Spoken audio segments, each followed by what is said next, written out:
Olá, meus queridos irmãos do canal João Pedro Torales, aqui a Bíblia Revela. Querido irmão e querida irmã, quero aqui apresentar para vocês, trazer um vídeo muito bacana, né, do Sérgio Lutzer, um irmão aí muito inteligente, fantástico, que derruba totalmente os argumentos do ateu Antônio Miranda sobre aquele tal artigo, né, que foi replicado em laboratório, o RNA, ao qual Antônio Miranda está aí, juntamente com o biólogo Henrique, né, está aí se gabando, né, dizendo, olha, está vendo, saiu um artigo que prova a origem da vida, que aí foi replicado a vida em laboratórios, clados, RNA e por aí vai.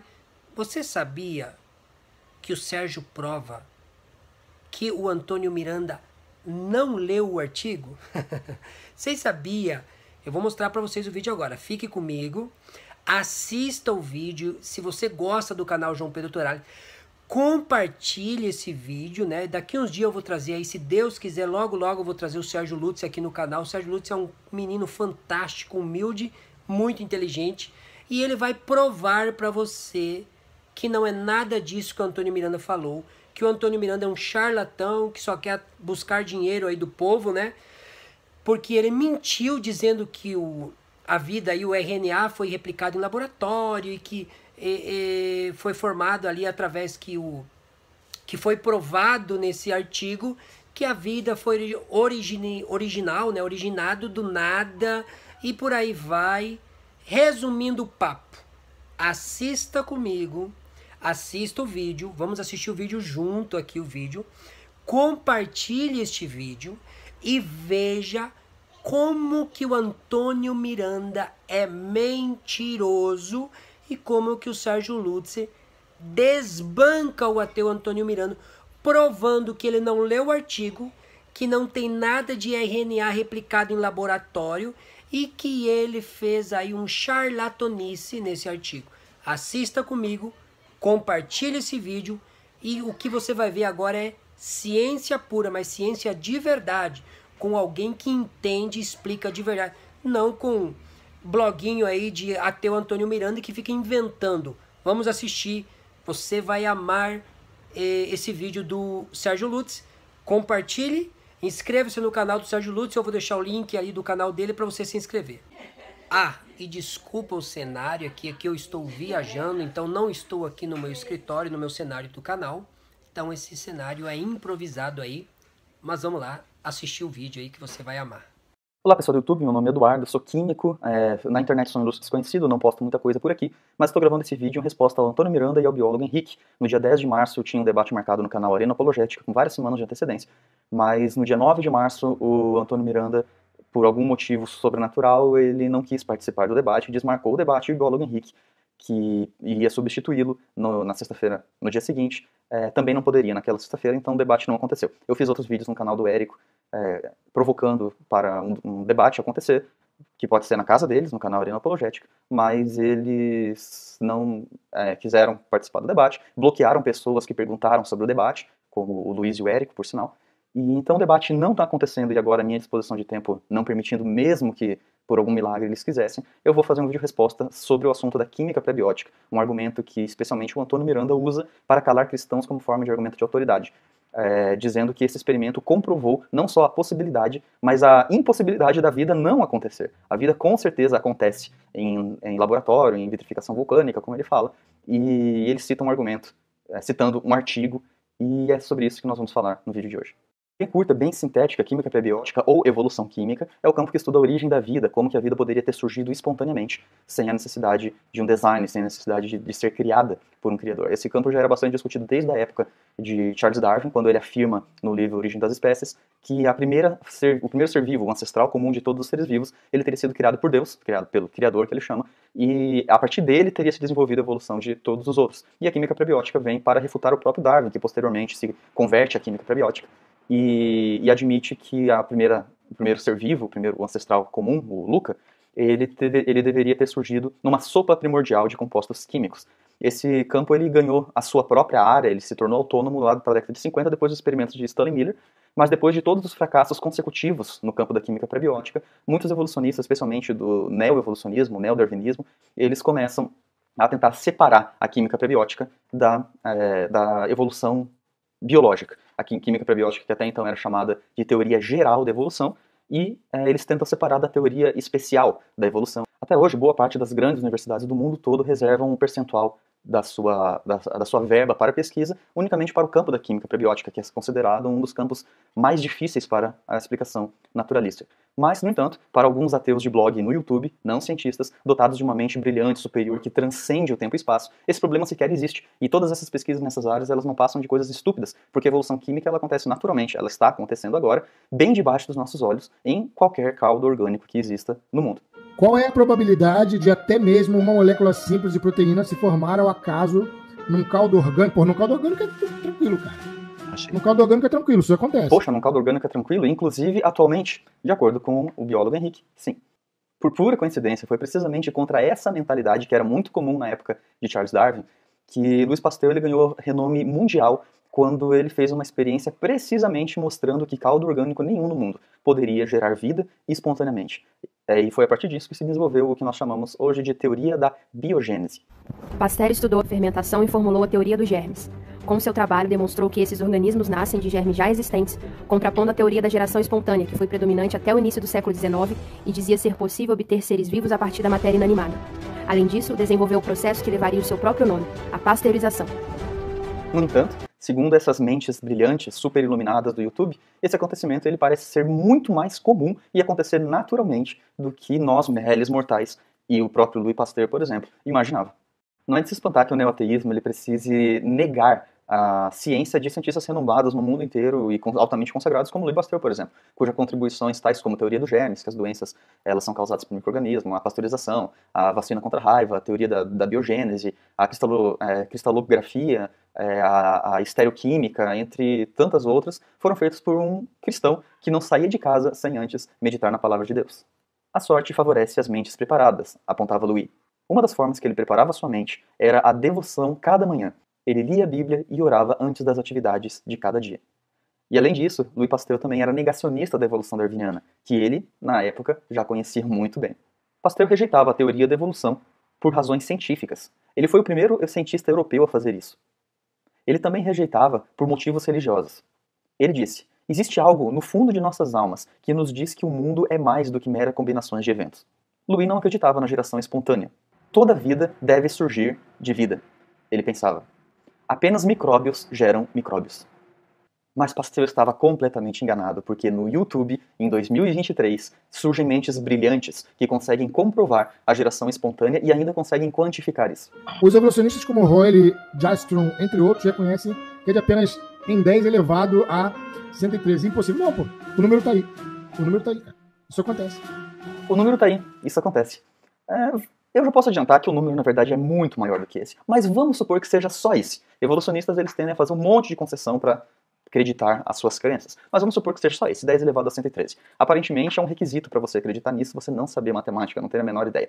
Fazendo uma pesquisa rápida no Google, nós descobrimos que o número de células do corpo humano está na casa de 37 trilhões. Isso é 3,7 vezes 10 a 12. Está bastante longe de 113, né? De elevado a 113, porque são ordens de grandeza, não são simplesmente números. Vamos ver o número de átomos do corpo humano, então. 7 quadrilhões de átomos, ou 7 vezes 10 elevado a 27. Bastante? Mas ainda está muitas ordens de grandeza. Não dá nem para expressar isso em questão de porcentagem. Então vamos deixar o ser humano de lado e vamos ver quantos átomos existem no mundo inteiro. Chega a 1,33 vezes 10 elevado a 48. Uau! Mas não chegou nem perto. Mas espera aí. A Terra lá tem 4,5 bilhões de anos. E a vida ela surgiu, sendo assim bem conservador, 1 bilhão de anos depois do surgimento do planeta Terra. Na verdade, as pesquisas atuais colocam cerca de 300 mil anos. Mas vamos supor, sendo bem conservador, 1 bilhão de anos para dar mais chance para o evolucionismo, certo? 1 bilhão de anos dá 3,15 vezes 10 a 16 segundos. Para a vida ter surgido, supondo que esses 1,33 vezes 10 a 48 átomos que existem no nosso planeta inteiro, eles se convertessem magicamente para serem filamentos de RNA tentando se combinar para gerar a vida, e cada um deles tentasse fazer uma tentativa por segundo desde o surgimento da Terra, teríamos 10 elevado a 64 tentativas desde o surgimento do mundo se todos os átomos eles fossem uma molécula de RNA completa. O problema é que 10 elevado a 64 sequer arranha a possibilidade da formação da vida, considerando esse número super pequeno, de 10 elevado a 113. Então vamos lá, quantas tentativas cada átomo da Terra deveriam fazer para, se eles fossem convertidos em moléculas de RNA completas, para ter surgido a vida em apenas 1 bilhão de anos? Eles precisariam nada mais, nada menos que 10 elevado a 48 tentativas por segundo para a vida ter surgido em apenas 1 bilhão de anos. Não estou nem calculando 300 mil. 1 bilhão de anos. Isso é, eles teriam que tentar interagir trilhões de vezes mais rápido do que a velocidade da luz a cada segundo para a vida ter surgido, ter uma possibilidade de ter surgido ao acaso em 1 bilhão de anos. Parece verídico, hein? Conseguiram a replicação do RNA em laboratório pela primeira vez na história. Por coincidência, eu estou com o estudo em mãos.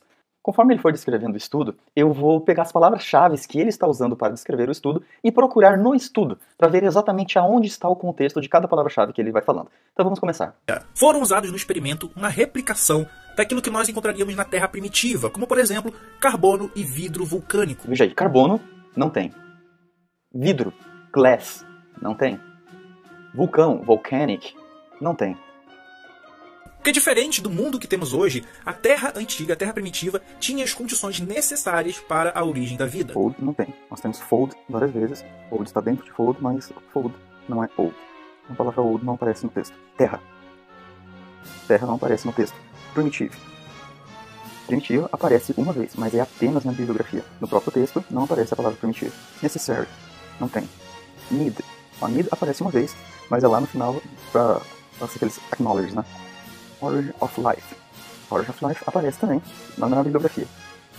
Outra vez na bibliografia e acabou. Então parece que o Antônio Miranda conseguiu escolher todas as palavras que o texto não diz para tentar descrever o texto. Meio estranho isso, não? E o mais interessante dessa rede de replicação é que ela ocorreu de uma forma que replica a seleção natural. Natural Selection. Aparece uma vez no texto mesmo, logo no início, para falar de outros estudos, não do estudo dela. E depois disso, acabou. Significa que esse trabalho não fala de origem da vida, não fala de terra primitiva, não fala de seleção natural. Aparentemente, ele acha esse estudo tão matador para a fé cristã que ele apresenta em praticamente toda oportunidade que ele tem. Aqui é num debate. Aqui, ó, um artigo científico do ano passado, Fábio, você que é biólogo já deveria conhecer. Evolutionary Transition from a Single RNA Replicated to a Multiple Replicator Network, tá? Aqui eu vou fazer um corte, porque aí ele vai ficar provocando o adversário, mas depois ele continua sobre o estudo. Mas olha aqui quantos clados esse RNA, ele deu origem. Mais de 5 clados em processo de evolução darwiniana. A palavra clado também não tem no texto. Eu acho que ele confundiu clado com linhagem, com branch. Que ele diz, ó, que formaram 5 linhagens de RNA. Inclusive, naquela figurinha que ele mostra, ele descreve ali as linhagens, não os clados. Eu acho que ele não sabe a diferença de clado para linhagem. Clado é o ancestral comum de vários branches, de várias linhagens, de vários ramos diferentes. Ou seja, aqui é a evolução em sua forma mais pura, simples e singela, galera. Tá aqui o artigo, tá? Para quem quiser consultar. Isso aqui, no mundo antigo, tá em vitrificação vulcânica. Vulcão ou vulcânico, a gente já viu que não tem no texto, mas vale a pena olhar a vitrificação. Sequer tem vitri. Pode ser glazing também. Também não tem. Mas o verdadeiro ouro começa agora. Fábio, que eu acho que você se esquece, você fica fazendo essas perguntinhas achando que tá lidando com o leigo. Esse é o ponto central do artigo. Ele não é leigo. Claro, é uma mente brilhante. Você sabe que as membranas celulares são formadas por peptídeos, né? Esses peptídeos, quando você tem nas condições do mundo antigo, você, nas zonas de fumarola, por exemplo, zonas vulcânicas... Zonas vulcânicas não sequer menciona no texto. Agora ele fala de peptídeos, que aparece uma única vez no texto, falando de outros artigos. O próprio artigo aqui não fala sobre peptídeos. E depois aparece lá no final, na bibliografia, e depois acabou. Zona de fumarola. A palavra zona também não tem no texto. Fumarola também não tem no texto. Só que a zona de fumarola pode ser, em inglês, hidrothermal vents. Então podemos colocar hidrothermal, não tem. Vents também não tem. Tem events, né?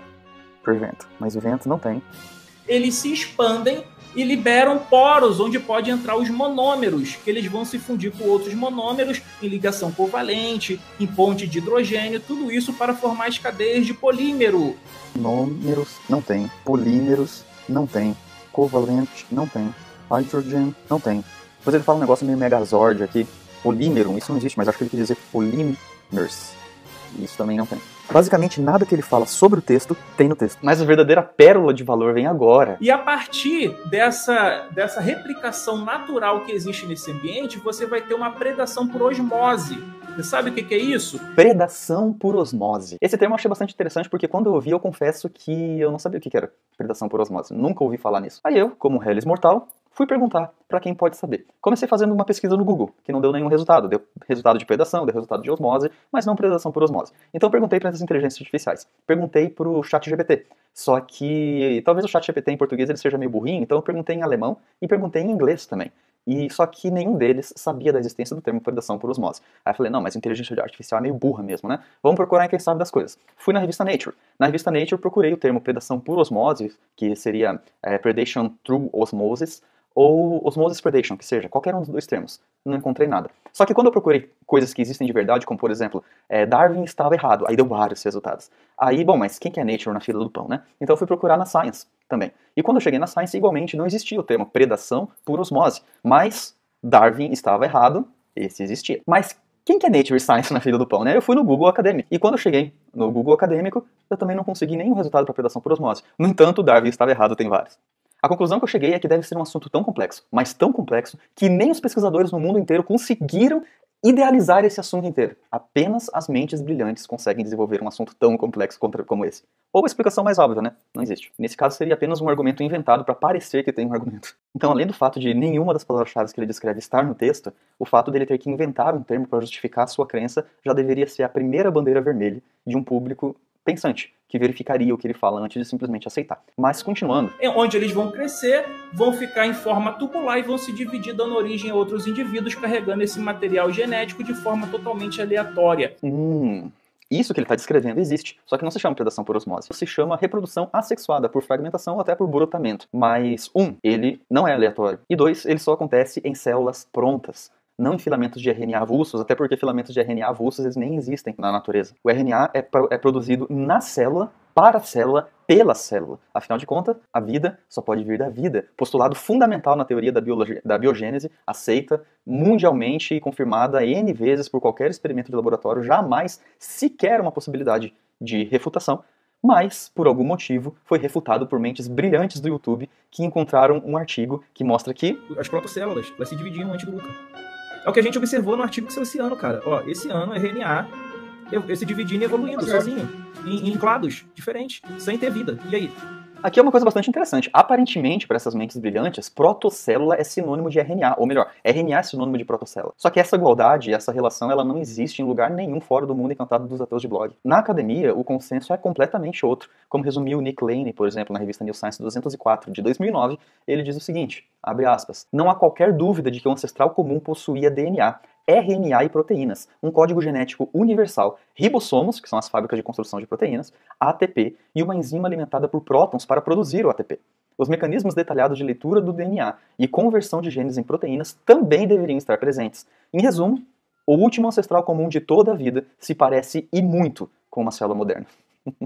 Mas não no fantástico mundo dos ateus de blog e de YouTube. O problema é que mesmo no imaginário evolutivo sério, protocélula é uma célula comum, uma célula como as nossas, só que um pouquinho mais simples, que tem basicamente todas as mesmas funções, só que de forma um pouquinho simplificada. Como simplificada? Ninguém sabe responder. Os estudos recentes eles sugerem que é impossível manter qualquer tipo de protocélula autossustentável com menos de 477 genes, o que é infinitamente, não é infinitamente, né? Mas é muito mais do que o imaginário popular evolucionista gostaria que fosse verdade. Esse imaginário popular de que as células são algo extremamente simples e que as protocélulas poderiam ser muito simples, na verdade é da mitologia criada pelo Dr. Lewis, né? Que foi endossada inclusive por Charles Darwin, que descrevia uma célula como uma estrutura nuclear a que atribuem poderes misteriosos, por darem uma importância exagerada, cercado pela forma mais simples de vida orgânica, o citoplasma, que é um pequeno amontoado microscópico de substâncias gelatinosas que é destituído de textura e destituído de órgãos, com nenhum traço de organização. Mas o mais interessante é que essa célula super mágica, ela simplesmente desapareceu no mundo primitivo, sem deixar absolutamente nenhum resquício. E ficando só com essas estruturas super complexas que temos até hoje. Mas não, meus amigos. No fantástico mundo da militância ateísta dos cientistas de YouTube, é tudo muito mais fácil. Assim como é muito fácil, muito simples o homem ir para Marte nas histórias encantadas de uma criança de 5 anos sonhando em ser astronauta. Interessante que ele insiste que esse artigo, que nós já vamos estudar a fundo aqui, mostra que monômeros viram polímeros. E são palavras que nem existem no artigo. Monômeros que viram polímeros, pronto. Qual é a dificuldade?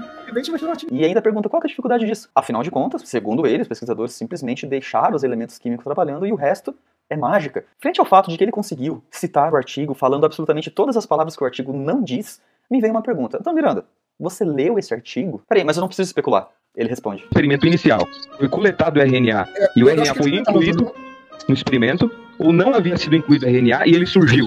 Não, eu acho que eles coletaram, Antônio. Você não lembra, não? Tu que leu o artigo.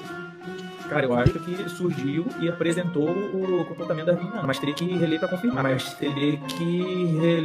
confirmar. Nossa, hein? Que decepção. E aí, afinal de contas, o RNA começou pronto ou ele se formou assim só com os compostos químicos que estavam lá? Essa não é uma pergunta de pouca importância para o artigo, na verdade tem tudo a ver com o próprio assunto do artigo.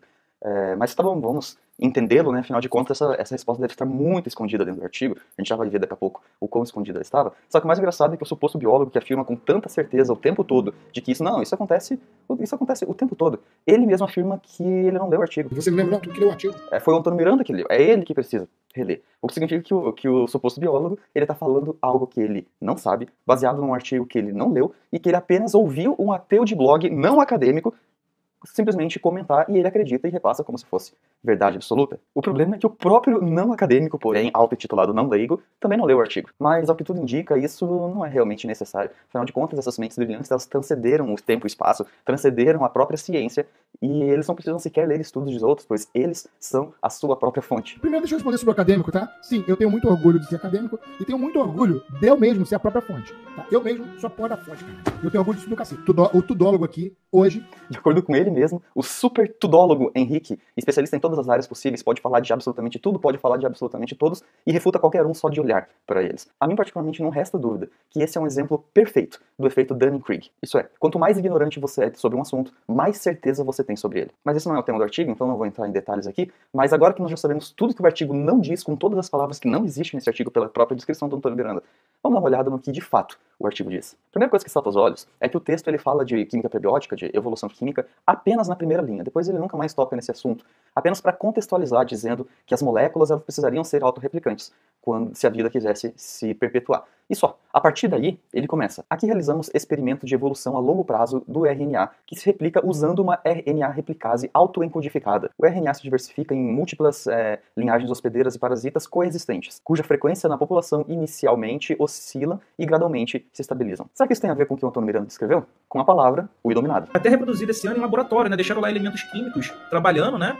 E aí formaram ali os compostos orgânicos dentro da condição do universo primitivo, que gerou ali os RNAs que faziam a sua devida seleção natural e evoluíam de forma natural. Olha que interessante. O Antônio Miranda disse que eles simplesmente deixaram o composto lá com toda certeza, né? Que eles deixaram os compostos e os compostos foram fazendo o seu trabalho e evoluíram de forma natural, virou RNA, o RNA começou a codificar as coisas e começou a se replicar e tudo de forma absolutamente natural, sem um pingo de dúvida do que está falando quando o assunto é para calar cristãos. No entanto, o artigo afirma já na introdução que eles partiram de um RNA já pronto, que já existia, autocatalítico, com a capacidade de codificar uma RNA replicase. E, note, isso não estava escondido no texto, estava logo na introdução. Qualquer pessoa que tivesse sequer lido a introdução saberia que isso não tem nada a ver com o que ele está descrevendo. A RNA replicase é uma enzima. O que é uma enzima? Uma enzima é uma proteína, só que tem uma função específica de catalisador biológico. Só que isso traz um problema bastante grande para a interpretação do Antônio Miranda desse artigo, porque eu posso fazer uma pergunta de ensino médio aqui. Uma sequência, um filamento de RNA, mesmo que ele esteja codificando uma proteína correta, como é o caso aqui, ele está codificando o RNA replicase, e mesmo que seja composto por nucleotídeos e não uma sequência solta, nucleotídeos eles são um filamento de RNA ligado à ribose, se for do DNA é uma dupla hélice ligado a duas desoxirribose, e essas ligadas aos grupos fosfatos, quer dizer, é um negócio inteiro, não é simplesmente o filamento de RNA. Mesmo que esse filamento ele traga informação para a produção de uma proteína, o que o RNA consegue fazer sozinho para produzir essa proteína? E a resposta é muito simples, nada. O problema é que ele afirma isso na presença do biólogo. E o biólogo, ouvindo isso, ele deveria ter cacife suficiente se ele terminou de fato o ensino médio para corrigir esse tipo de informação. O RNA, assim como o DNA, é apenas um código, um plano de construção que tem tanto poder para a construção de uma proteína, quanto a planta de uma casa tem poder para a construção de uma casa. Isso é, sem os operários, os pedreiros, os maquinários, uma matéria-prima, a mão de obra, uma planta é só um pedaço de papel inútil. Só isso já significa que esse experimento começou, no mínimo, com a sequência de RNA autocatalítica pronta, já toda bonitinha, né? 2, a enzima RNA replicase, porque ela não teria como fazer a RNA replicase se ela estivesse simplesmente sozinha no mundo. 3, um sistema de tradução pronto para construir a planta que o RNA tem a informação. E, obviamente, no mínimo, um RNA mensageiro para levar o projeto até o sistema de tradução, a saber, os ribossomos. O mais interessante é que de tudo isso, que é uma necessidade mínima para o estudo conseguir progredir, a coisa mais simples que tem em toda essa complexidade exigida é a própria sequência alvo do estudo, que é a sequência de RNA autocatalítica. Mas será que eu não estou falando isso aí só para inventar palavras do artigo? Porque o Antônio Miranda disse que as coisas surgiram simplesmente de compostos químicos que estavam lá. Vamos ver, vamos prosseguir no estudo. Deixa o estudo responder isso pra gente. Felizmente para nós, não tanto para ele, mas para nós com certeza, a charada ela é resolvida logo na página 2. Diz assim, o sistema de replicação de RNA, figura 1A, consiste em um RNA de fita simples, RNA hospedeiro, que codifica a subunidade catalítica do RNA polimerase dependente do RNA de Q-beta. Q-beta é um vírus, isso traduzindo, eles estão dizendo que eles extraíram o RNA de um vírus e um sistema de tradução reconstituído da Escherichia coli. Então aqui tem 2 pontos interessantes. Primeiro, que já era necessário o sistema de tradução inteiro da Escherichia coli, e segundo, que o vírus também estava inteiro, o vírus também não se formou, o RNA ele foi extraído completinho. E ele dá uma fonte para o sistema de tradução. Esse sistema de tradução é a fonte 30. Aqui na fonte 30, esse estudo ele vai explicar qual que era o sistema de tradução. Então vamos verificar o estudo para saber o que estava em jogo no início do experimento. Ao olhar a fonte, a gente vê que tinha mais coisa, mas um resumo introdutório, tinha mais coisa, tá? Mas para não gastar muito tempo aqui, ele descreve o sistema puro nos seguintes termos.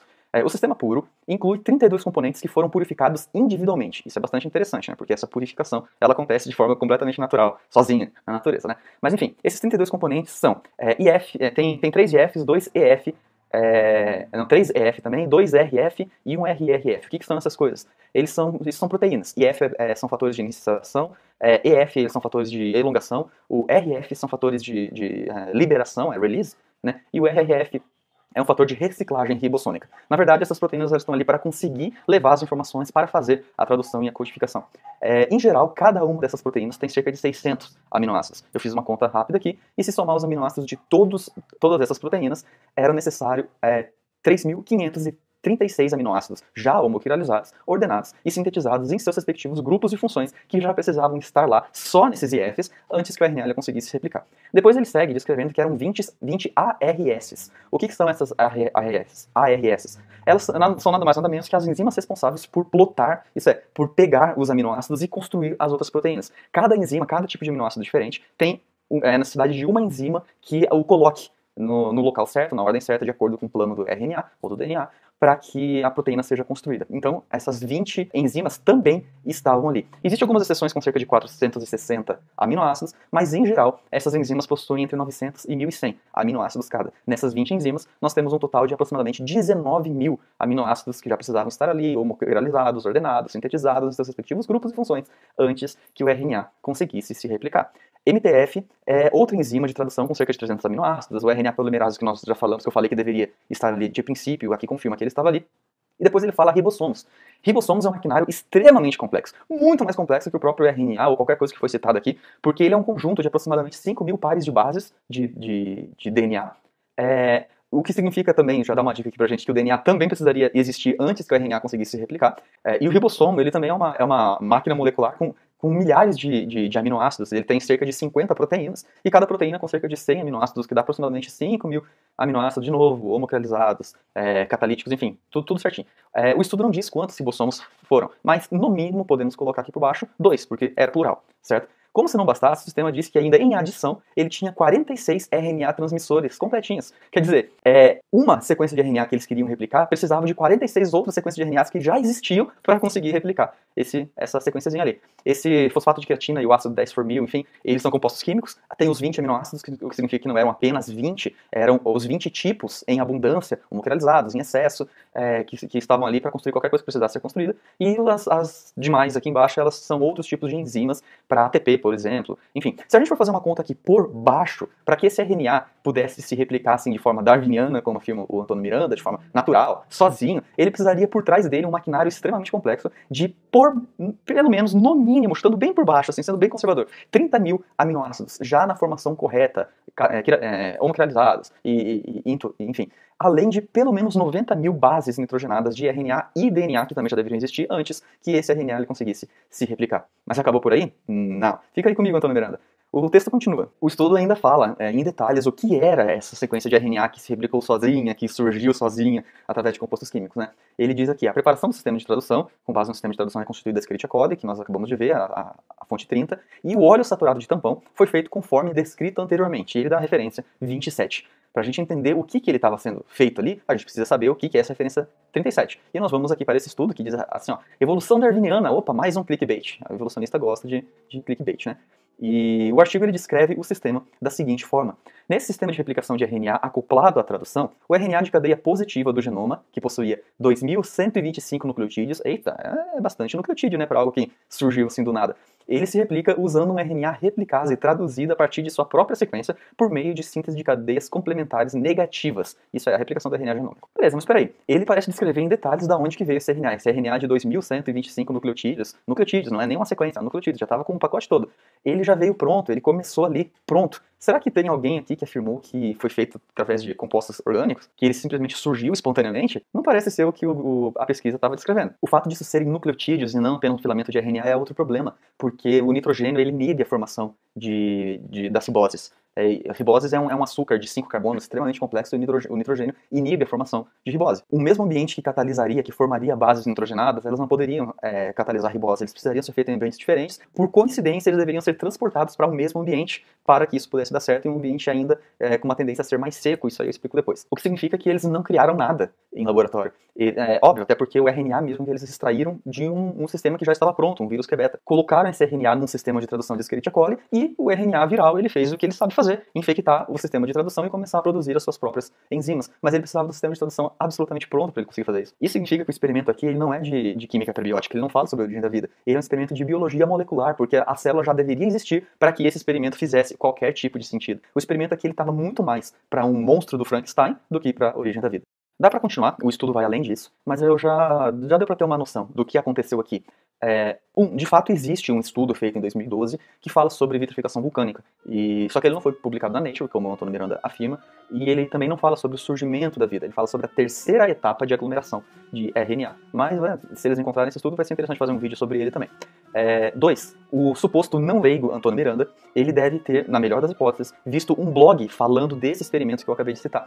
E claramente não leu, provavelmente nem terminou de ler o blog, só leu a manchete, tomou algumas conclusões e obviamente o estudo ele não leu. Para parecer um pouco mais intelectual, muito provavelmente ele tenha procurado o que ele pensou que fosse um estudo, por algum motivo desconhecido, não sei como é que ele poderia ter confundido isso, imprimiu o estudo e não teve a capacidade, a ética, sequer de ler a introdução do estudo. Ele só viu as figurinhas e mostrando figurinhas, falando, clado, não sabe nem o que é clado, aquilo eram branches, eram ramos, não eram clados. Mas ele mostrou as figurinhas dizendo que, nossa, 5 clados se formaram, mas não leu uma palavra do que o estudo estava dizendo, nem sequer da introdução. Então ele saiu feliz da vida porque tinha encontrado um artigo que ele sabia que os seus seguidores não iam conferir, então ele podia falar a bobagem que ele quisesse, já que ele mesmo não leu e é assim o modus operandi dele, e saiu divulgando essa desinformação científica de um blog que ele leu e sequer teve a capacidade de entender certo o que o próprio blog dizia. Misturou alhos com bugalhos e usou um artigo prova de algo que sequer existia sem nem mesmo conhecer uma vírgula do assunto. Foi aí que pessoas super impressionadas com o intelecto superior desse indivíduo, não leigo, né, esse grande não leigo, eles começaram a fazer superchats e ajudaram quando ele pediu doações pelo canal do YouTube, conseguindo embolsar dinheiro de dezenas, talvez centenas ou até milhares de pessoas que acreditavam que ele havia lido o artigo e estava trazendo uma informação relevante e verdadeira e igualmente não tiveram tiveram a preguiça de simplesmente ficar por isso, não tiveram a audácia, digamos assim, de sequer conferir o que foi dito. Recebeu e simplesmente aceitou. E em seguida ele percebeu que isso dá dinheiro e foi na internet conseguir mais dinheiro, acusando pastores de charlatanismo, pregando mentiras e interessados unicamente no valor que eles teriam a receber sem isso, sem perceber que ele próprio estava vendo a sua própria religião. Outra, eu ganho mais dinheiro no YouTube do que na academia. Então, inclusive, construí esse livro graças ao dinheiro do YouTube. E ganho mesmo, do que qualquer acadêmico. E assim, como ovelhas mudas e passivas, alguns ateus, como o biólogo Henrique e outros como o Davi, por exemplo, que usam esse artigo como argumento nos seus debates, eles passam a citar a fonte, o Antônio Miranda, e não o próprio artigo, porque não tiveram a capacidade de sequer lê-lo, nem sequer ler a introdução, só para conferir se era realmente isso que estava escrito. E assim, compactuaram com uma mentira de um artigo que fala absolutamente nada do que eles afirmam que falou. Se todo argumento que você tem para defender uma crença é a palavra de um homem que você não consegue sequer conferir se é verdade ou não, a sua crença não passa de, na melhor das hipóteses, uma fé fideísta. E se esse homem, sabendo os seguidores que tem, pode falar absolutamente qualquer verdade porque sabe que seus seguidores não vão conferir a informação, ele pode inventar qualquer coisa para justificar a sua fé. e acaba sendo, na melhor das hipóteses, mais um charlatão em busca de aplausos.